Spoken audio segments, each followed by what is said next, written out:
ఒక్కసారి రోజుల తరబడి అస్సలు రాడు. ఉన్న కొద్దిసేపు అయినా కొంచెం టైం స్పెండ్ చేస్తాడా అంటే అది కూడా లేదు. తిన్నావా అని కానీ, ఈ చీర బాగుందనో, ఈరోజు ఏం చేసావని కూడా అడగడు. కానీ అవన్నీ చిన్న చిన్న విషయాలు కదా. ఎగ్జాక్ట్లీ. చిన్న చిన్న విషయాలే పట్టించుకున్నప్పుడు పెద్ద విషయాలు ఇంకేం పట్టించుకుంటాడు. Oh my God, what is this Swathi? Please ఏడవకు ప్లీజ్.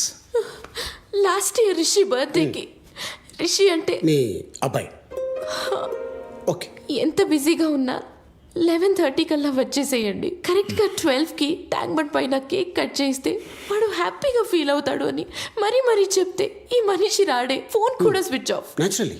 మా ఫ్యామిలీని, రిషి ఫ్రెండ్స్ని అందరినీ పిలిచాను. ఓ వెరీ గుడ్. అందులో కూడా హెల్ప్ చేయడు. వెయిట్ ఫస్ట్ ఆఫ్ ఆల్ వాడికి 5 సంవత్సరాలు.